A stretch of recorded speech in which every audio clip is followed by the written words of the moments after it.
When does the lunar eclipse take place? तो पहले कुछ क्वेश्चन में हमने देखा है कि सोलर इक्लिप्स का कंडीशन क्या है। तो आप लोग याद रखना, लूनर और सोलर इक्लिप्स जो है ये आपस में बड़े कंफ्यूजिंग होते हैं। तो सोलर इक्लिप्स में याद रखना कि यहाँ पे जो हमारा मून है ये बीच में आ जाता है किसके, सन और अर्थ के। ठीक है। तो सिमिलरली लूनर इक्लिप्स क्या है, जहां पे अर्थ बीच में आ जाता है, यानी अर्थ जो है ये बीच में है, एक तरफ हमारा सन है और एक तरफ हमारा मून है। तो देखो व्हेन द मून कम्स, गलत, ये तो हमारा सोलर इक्लिप्स है, कोइंसिडेंट नहीं होता है। सन जो है बीच में आता नहीं होता है। तो अर्थ यानी option number D is the correct answer. Clear है? आगे बढ़े, चलो अगला क्वेश्चन देखो आप। Which one of the following states is nearest to the international date line? अब यहाँ पे कॉन्सेप्ट आता है इंटरनेशनल डेट लाइन। ठीक है। तो पहले आप लोग ये जान लो कि what do you understand by prime meridian. ठीक है। तो जब मैंने आपको पिछले स्लाइड में अर्थ के बारे में बताया था, तो एक आपको मैंने बताया था कि कुछ लाइंस हैं जो अर्थ में ईस्ट वेस्ट या वेस्ट ईस्ट जाती हैं, और ये पैरेलल लाइंस होती हैं। These lines are called latitudes. और यहाँ पे जो हमारा रेफरेंस पॉइंट होता है ना, वो होता है 0 डिग्री इक्वेटर। यानी हम हमेशा 0 डिग्री इक्वेटर के ऊपर जाते हैं। जैसे कि ये हो गया 23.5 degree north, tropic of cancer, 23.5 degree south, tropic of capricorn. Similarly जब हम लॉन्जिट्यूड की बात करते हैं, तो लॉन्जिट्यूड में भी कुछ हमारा 0 डिग्री मेरिडियन होना चाहिए। इस लॉन्जिट्यूड को हम कहते हैं मेरिडियंस। ठीक है। तो 0 डिग्री मेरिडियन जो है ना, ये हमारा पास करता है थ्रू ग्रीनविच ऑब्जर्वेटरी। ये ग्रीनविच ऑब्जर्वेटरी से पास करता है, और ये कहाँ है, ये है यूके में, जिसे कि हम कॉमन भाषा में प्राइम मेरिडियन के नाम से जानते हैं। ठीक है। थोड़ा सा मैं आपको डिटेल में अंडरस्टैंडिंग दे रहा हूं। और यही 0 डिग्री जो हमारा मेरिडियन है, इसके अगर हम 180 डिग्री 180 डिग्री ईस्ट या वेस्ट में जाए, जैसे ये इस तरीके से पास होता है, जब हम इसके 180 डिग्री ईस्ट या 180 डिग्री वेस्ट में जाएंगे, तो वहां पे जो हमको लाइंस मिलती हैं, that is known as international date line. ये चीज आपको क्लियर हुई है? तो देखो यहाँ पे इनमें से कौन सा स्ट्रेट जो है वो इंटरनेशनल डेट लाइन के सबसे नियरेस्ट है। वैसे तो मैं आपको यहाँ पे सबका मेरिडियन लिख सकता हूँ, लेकिन बेरिंग स्ट्रेट जो है ये सबसे पास है। क्यों? क्योंकि इसका जो लोकेशन है that is 168 degree 23 minutes west meridian. ठीक है। और बाकी जो भी है कुछ उसमें 99, जैसे कि जो मलक्का स्ट्रेट है हमारा, स्टेट ऑफ मलक्का, ये अप्रोक्सीमेटली 99 डिग्री ईस्ट मेरिडियन पे है। State of Florida, that is approximately 82 degree west meridian. And state of Gibraltar, ये 5 डिग्री वेस्ट मेरिडियन में। यानी सबसे सामने क्या हो गया हमारा, बेरिंग स्ट्रेट, याद रखें। क्लियर? आगे बढ़ो। The latitude eight which annual range of temperature remains minimum. अब देखो एनुअल रेंज ऑफ टेम्परेचर का मतलब क्या होता है, कि जो हमारा समर सीजन है, ठीक है, यह मान के चलो, और जो हमारा विंटर सीजन है, उसमें जो टेम्परेचर में वेरिएशन है, that is known as annual range of temperature. और ये पूछ रहा है कि ये एनुअल रेंज ऑफ टेम्परेचर कहाँ पे मिनिमम है। तो ये मिनिमम वहां पे होगा जहां पे सालों भर, ईयर लॉन्ग कांस्टेंट टेम्परेचर होगा। कांस्टेंट टेम्परेचर, जैसे कुछ लोग हमारे यहाँ इंडिया में रहते हैं, इनको पता है बैंगलोर जो है ये तो आईडी हब के लिए बहुत फेमस है। इसके साथ साथ जो लोग बैंगलोर में जॉब कर रहे होंगे, आपने देखा होगा वहां का जो क्लाइमेट है वो बहुत सूदिंग है। क्यों? रीजन क्या है? क्योंकि वहां पे ईयर लॉन्ग सेम टेम्परेचर होता है। Similarly Pune, year long same temperature होता है। यहाँ पे ये क्वेश्चन पूछा जा रहा है कि ऐसा कौन सा एरिया है जहां पे annual range of temperature is minimum, यानी कि वहां पे थ्रू आउट सिमिलर टेम्परेचर होना चाहिए। तो दैट इज इक्वेटर। इक्वेटर क्यों? क्योंकि इक्वेटर में सालों भर सन की डायरेक्ट रेडिएशन आती है, डायरेक्ट रेडिएशन, जिसके चलते यहाँ पे ह्यूमिड क्लाइमेट होता है, हॉट क्लाइमेट होता है। व्हेन? ड्यूरिंग द नून, दोपहर के समय। और शाम के समय जैसे ही 4 या 5 बजे का समय होता है, due to excessive humidity, low pressure condition is created, जिसके चलते इनस्टेबिलिटी क्रिएट होती है और प्रेसिपिटेशन हो जाता है। तो सुबह में गर्मी, शाम को ठंड, और ये सालों भर कुछ ऐसा ही एटमॉस्फेयर वहां पे चलता है, जिसके चलते जो टेम्परेचर फ्लक्चुएशन ईयर लॉन्ग वो बहुत ज्यादा नहीं है, और यहाँ पे मिनिमम टेम्परेचर है। और कुछ लोग तो इस एक्सटेंट तक चल जाते हैं बोलने के लिए कि इक्वेटर में there is no winter season. Winter season है ही नहीं वहां, केवल समर सीजन है। इसीलिए annual range of temperature is minimum at which area, at equator. आगे बढ़े। देखो, the equator, tropic of Cancer, tropic of Capricorn, all three passes through which of the following continents. तो पता होगा equator 0 degree, tropic of cancer 23.5 degree north, Capricorn 23.5 degree south. चलो, अब मैं यहाँ पे कुछ कुछ कॉन्टिनेंट्स बनाता हूँ। देखो, ये हमारा north America, south America, Europe, Africa, कुछ यहाँ पे एशिया ले लो। अब देखो, ये तो कंप्लीटली ऊपर आ जाता है नॉर्थ अमेरिका, तो यहाँ पे ट्रॉपिक ऑफ केप्रिकॉर्न का पास करने का बहुत कम सिचुएशन है। साउथ अमेरिका बहुत नीचे आ जाता है, तो यहाँ पे कैंसर के पास करने की सिचुएशन कम है। यूरोप भी करीबन करीबन ऊपर ही मिलता है। Africa is the only continent जहां पे ये तीनों लैटिट्यूड्स पास करते हैं। क्लियर? चलो, देयरफॉर इसका आंसर क्या हो गया? अफ्रीका। फैक्चुअल क्वेश्चन है, ज्यादा नहीं है, लेकिन फिर भी आप इसको इंटरप्रेट करके मार्क कर सकते हो। Which of the following phenomena happens in India when the sun shines vertically over the Tropic of Capricorn? Tropic of Capricorn यानी कि लोअर सदर्न हेमिस्फीयर, जहां पे सन जो है ना वो वर्टिकली शाइन कर रहा है, यानी कि डायरेक्ट रेडिएशन ऑफ सन जो है वो यहाँ पे रीच कर रही है। ठीक है, तो यहाँ पे क्या होता है जब ये सिचुएशन क्रिएट होती है, high pressure develops over the north west India. North western India में हाई प्रेशर कंडीशंस क्रिएट होती है। अब ऐसा क्यों? देखो, जब सन केप्रिकॉर्न के ऊपर वर्टिकली अपना पास कर रहा है, तो जो north western part of India है this becomes colder. North western part, north western part कहने का मतलब है नॉर्थ वेस्ट में आप ले लो गुजरात, राजस्थान, हरियाणा, ये जो हमारा पोर्शन है, ये पोर्शन अरेबियन सी वाले एरिया से कम गर्म होता है, यानी ठंड ज्यादा होता है, और जहां ठंडी होती है वहां पे हाई प्रेशर कंडीशन डेवलप हो जाता है। इसलिए इसका हमारा आंसर है ऑप्शन नंबर सी। आगे बढ़े। At the time the summer solstice in the northern hemisphere the length of the day will be 12 hours at. अब देखो यहाँ पे थोड़ा सॉल्स्टिस और इक्विनॉक्सेस के बारे में समझो। देखो, आपको पता है ये हमारा सन है, और अर्थ जो है ये इसके आसपास रिवॉल्व करता है। ठीक है, तो एक ऐसा टाइम आता है जहां पे अर्थ एक इस तरीके से प्लेस में सिचुएटेड है where length of day is maximum. ठीक है, और इसे हम कहते हैं summer solstice. Similarly a time will come where the length of night is maximum, जिसे हम कहते हैं विंटर सॉल्स्टिस। और दो ऐसे रीजन्स आते हैं या दो ऐसे पॉइंट या डे आते हैं जहां पे length of day equals the length of night, जिसे हम कहते हैं इक्विनॉक्सेस। Equinoxes means equity. और एक हमारा होता है स्प्रिंग इक्विनॉक्स, मार्च के अराउंड पड़ता है, और एक होता है हमारा ऑटम इक्विनॉक्स, जो अप्रोक्सीमेटली सितंबर के आसपास पड़ता है। ये समझ में आ गया? ये वही पूछना चाह रहा है कि मान के चलो नॉर्दर्न हेमिस्फीयर में हमारा समर सॉल्स्टिस यानी कि length of the day is maximum, और वो जो maximum length of the day है वो अगर 12 घंटे है, तो ये अर्थ के किस पॉइंट पे होगा? तो this will be at equator. Equator पे एग्जैक्टली 12 घंटे का हमारा दिन होगा। ये आपको समझ में आया क्या विंटर सॉल्स्टिस है, क्या विंटर सॉल्स्टिस है, इक्विनॉक्सेस क्या होते हैं? क्लियर? आगे बढ़ो। ऑन 21 जून द सन, आप देखो 21 जून किस लिए फेमस है? International day of yoga. Very good, आप सबको पता है। और क्या फेमस है इस दिन ना? समर सॉल्स्टिस होता है, जो कि हमने प्रीवियस क्वेश्चन में देखा है। This is famous for summer solstice.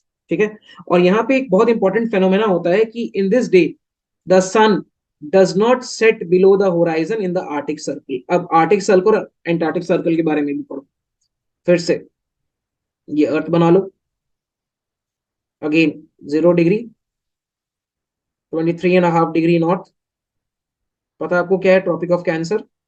ये यहाँ पे 66.5 डिग्री नॉर्थ है, इसे हम कहते हैं Arctic circle. Similarly southern hemisphere में 23.5 degree south, Capricorn 66.5 degree south, ये होता है अंटार्कटिक सर्कल। तो जब हमारा समर सॉलिस्टिस होगा 21 जून को, तो सन की डायरेक्ट रेडिएशन यहाँ पर पड़ती है, सन की डायरेक्ट रेडिएशन पड़ती है। इससे होता क्या है कि जो हमारा सन, यानी हमको ऐसा दिखेगा कि सन जो है वो होराइजन से नीचे गया ही नहीं है आर्कटिक सर्कल में, यानी कि पूरे टाइम 24 घंटे वहां पे कुछ ना कुछ लाइट सन की आते रहेगी। ठीक है, option number D is the correct answer. तो ये इसका फिजिकल इंप्लीकेशन याद रखना। अगला क्वेश्चन देखो। Which of the following scholars has suggested that Earth has originated from the gases and the dust particle? Very factual question. यहाँ पे आपको चार नाम दिए हुए हैं, इनमें जो हमारा आंसर है दैट इज ओ स्मिथ। इन्होंने बोला था, इन्होंने बेसिकली गैस हाइपोथेसिस दिया था कि जो अर्थ का जेनेसिस है वो बेसिकली गैस और डस्ट से आया। इसके अलावा थोड़ा हम पी होयल के बारे में भी जानते हैं। तो पी होयल और लिटन ने इन्होंने ना नोवा हाइपोथेसिस दिया था। नोवा हाइपोथेसिस मींस कि अर्थ जो है वही गैसेस का क्लाउड था, वहां पे रोटेट होते थे, so on and so fourth. और जेम्स जीन्स जो है इन्होंने भी एक बहुत इंपॉर्टेंट हाइपोथेसिस दिया था, that is tidal hypothesis of origin of earth. Clear? चलो अगले क्वेश्चन की तरफ प्रोसीड करें। नेक्स्ट क्वेश्चन देखो क्या है। Which one of the following continents was not the part of Gondwana land? थोड़ा सा और यहां जानते हैं, चलो देखो। आप सभी ने पढ़ा होगा something which goes by the name of continental drift theory. ठीक है, तो कॉन्टिनेंटल ड्रिफ्ट थ्योरी जो है ये दिया गया था अल्फ्रेड वेगनर के द्वारा। अब अल्फ्रेड वेगनर ने ये बोला था कि जितने भी कॉन्टिनेंट्स हैं they were earlier part of a super continent which was known as Pangaea. और ये super continent this was surrounded by a super ocean जिसका नाम था पैंथलासा। लेकिन वैगनर ने अब इसके बाद रीजन नहीं दिया कि ये पैंजिया जो है क्यों ये ब्रेक कर गया नंबर ऑफ कॉन्टिनेंट्स में। इन्होंने बोला कि कुछ फैक्टर्स की वजह से, वो हम यहां नहीं जानेंगे, पैंजिया ब्रोक हो गया और इसमें नंबर ऑफ कॉन्टिनेंट्स बने और ये कॉन्टिनेंट्स एक दूसरे से दूर जाने लगे। अब वेगनर को कैसे पता चला कि ये जो कॉन्टिनेंट्स हैं ये किसी समय पे एक सुपर कॉन्टिनेंट का पार्ट थे? क्योंकि मान के चलो अगर कोई किसी कॉन्टिनेंट का शेप ऐसा है तो दूसरे कॉन्टिनेंट का शेप ऐसा हो गया, यानी एक जो कॉन्टिनेंट है वो दूसरे में जिक्सॉ वे में फिट हो गया। अगर आप देखोगे जो हमारा साउथ अमेरिका है वो अफ्रीका में परफेक्टली फिट हो जाता है। क्लियर? अब वहां पे क्या हो गया, वहां पे दो रीजन्स बने। जो अपर पार्ट था वो हमारा बना लॉरेशिया और जो सदर्न पार्ट था वो बना गोंडवाना लैंड। ठीक है, ये अर्लियर फेजेस की बात कर रहा हूं। और फिर इसके बाद में ये और भी फर्दर ब्रेक होते गए। इसी गोंडवाना लैंड के बारे में यहाँ पे पूछा जा रहा है कि which one of the following continents was not the part of Gondwana land at some point of time. तो जो नॉर्थ अमेरिका है this was not the part of Gondwana land. क्यों? क्योंकि ये लॉरेशिया में पड़ेगा। अभी तो मैंने बताया जो नॉर्दर्न पार्ट था that was Laurasia, southern part was Gondwana. और आज भी देखो आप, अफ्रीका, साउथ अमेरिका और ऑस्ट्रेलिया सब सदर्न पार्ट में है and North America is in the upper part यानी northern part. Got the answer? इसका आंसर है हमारा नॉर्दर्न अमेरिका। आगे बढ़िए। Which one of the following rocks is not likely to contain fossils? इनमें से किसमें फॉसिल नहीं हो? इसका आंसर है same simple, granite stone. Reason ये है ना, granite is a kind of an igneous rock. और अगर आपने इग्नियस रॉक का फॉर्मेशन के बारे में पढ़ा होगा तो जो मोल्टन मैग्मा है ये जब अंडरग्राउंड टेक्टोनिक एक्टिविटी की वजह से सरफेस पे आती है और ये बाहर के एटमॉस्फेयर में आने के बाद में सॉलिडिफाई हो जाती है due to the cooling process, जिसके चलते इग्नियस रॉक बनते हैं। तो इतना एक्सट्रीम हीट एंड टेम्परेचर में it is very difficult for the fossil to survive. Therefore granite is that kind of a rock जहां पे हमें फॉसिल के एविडेंस। लेकिन बाकी जो सारे हैं ना दीज आर सेडिमेंट्री रॉक्स, और सेडिमेंट्री रॉक्स में हमको फॉसिल के एविडेंस मिलते हैं। सेडिमेंट्री रॉक्स कैसे बनता है? By deposition of sediments. Deposition of sediments, एक के ऊपर एक जब सेडिमेंट्स आता है और ड्यू प्रोसेस ऑफ टाइम में वहां पे लिथिफिकेशन होता है, लिथिफिकेशन के बाद में ये रॉक का फॉर्मेशन में हेल्प करते हैं। ओके, आ गया। The most abundant gas emitted from the volcano. तो जब नीचे से मोल्टन मैग्मा जब सरफेस पे आता है वो सबसे ज्यादा क्या रिलीज करता है? सबसे ज्यादा वाटर वेपर रिलीज करता है, यानी H2O रिलीज करेगा वेपर फॉर्म में। ठीक है, और भी गैसेस निकलते हैं, कार्बन डाइऑक्साइड निकलता है, oxides of sulphur and nitrogen release करते हैं, हाइड्रोजन सल्फाइड, हाइड्रोजन फ्लोराइड। लेकिन वो सारे बहुत ही मिनी स्कूल क्वांटिटी में। क्वेश्चन ये आ रहा है मैक्सिमम क्वांटिटी में क्या रिलीज होता है? That is water vapour. Okay, अगला क्वेश्चन है विच one of the following is the highest volcanic mountain? अगर आगे अगर क्वेश्चन होगा ना मैं आपको ये भी बताऊंगा किस तरीके से वॉल्केनिक माउंटेन का फॉर्मेशन होता है। Oceanic continental collision, continental continental collision, इसके बारे में भी देखेंगे। यहां सिर्फ इतना देख लो कि वॉल्केनिक माउंटेन जो है इनमें से कौन सबसे ऊंचा है। ठीक है, तो माउंट कोटोपैक्सी जो है ये सबसे हाईएस्ट वॉल्केनिक माउंटेन। थोड़ा सा और जान लेते हैं इनके बारे में। देखो इसकी जो हाइट है दिस इज अप्रोक्सीमेटली 5,900 मीटर। ठीक है, उसके बाद और भी यहाँ पे माउंटेन्स है। माउंट पिनाटुबू ये जो है ना इसकी हाइट है 1485 मीटर। किलिमंजारो की 5895 है, तो अप्रोक्सीमेट ही है, लेकिन कोटोपैक्सी जो है ये 5 मीटर इससे ज्यादा ऊंचा है। और जो माउंट टॉल है ना, this is situated in Philippines. Philippines static information है, आपके काम आएगा, याद रखो। अगला क्वेश्चन देखो, rock form inside the earth as a result of lava is known as, देखो मेटामॉर्फिक रॉक नहीं, मेटामॉर्फिक रॉक कैसे बनते हैं, due to extreme heat and pressure. Clear हो गया। वॉल्केनिक रॉक्स कैसे बनते हैं, थ्रू सॉलिडिफिकेशन ऑफ मैग्मा या लावा।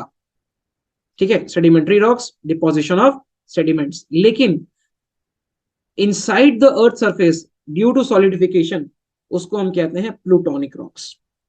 ठीक है, आगे बढ़े। Volcanic eruption do not occur in, तो बाल्टिक सी रीजन जो है यहाँ पे कोई भी वॉल्केनिक इरप्शन नहीं होता है।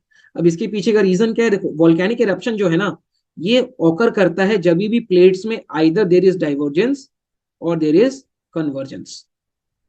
लेकिन जो हमारा बाल्टिक सी है, ये प्लेट के एजेस में नहीं है। देखो ये अगर हमारा टेक्टोनिक प्लेट है तो इसके एज पे जो एरिया लाई करेंगे, क्योंकि यही तो डाइवर्ज या अपना कन्वर्ज करेगा। लेकिन बाल्टिक सी रीजन जो है ये एजेस पे नहीं है, इसलिए यहाँ पे वॉल्केनिक इरप्शन नहीं होता। ओके, अगले क्वेश्चन में, where is Mount Saint Helens situated, तो माउंट सेंट हेलेंस जो है ये यूएसए में सिचुएटेड है। ठीक है, एक और चीज याद रखना कि this is basically an active strato volcano. Strato means ये लेयर में मिलते हैं, स्ट्रैटो वॉल्केनो। और ये कहाँ लोकेटेड है, in the Skamania county in the Washington region. ठीक है, इसका एक बहुत बढ़िया निकनेम भी है, इसे हम कहते हैं Fuji of America. Fuji, Mount Fuji हमें है ना, इसे कहते हैं फ्यूजी ऑफ अमेरिका। क्लियर। आगे देखो, which of the following are again active volcanoes, तो बहुत ही फैक्चुअल क्वेश्चन है। Option number 3 and 4 are correct answer. Kilimanjaro dormant है, किसी टाइम पे एक्टिव था लेकिन अभी एक डोरमेट वॉल्केनो। और किलिमंजारो जो है ये कहाँ पे है, basically this is located in Tanzania and Aconcagua. और माउंट एटना और वेसुवियस जो है ये हमारे एक्टिव वॉल्केनो। क्लियर। चलो थोड़ा ये जान लो, वेसुवियस जो है ये कहाँ पे लोकेटेड है, ये नेपल्स में है। एंड माउंट एटना जो है ये इटली में है, Sicily in Italy. So option number 3 and 4 is the correct answer. आगे बढ़ो, which volcano is known as the lighthouse of the Mediterranean Sea, तो Mount Stromboli is known as the lighthouse of the Mediterranean C.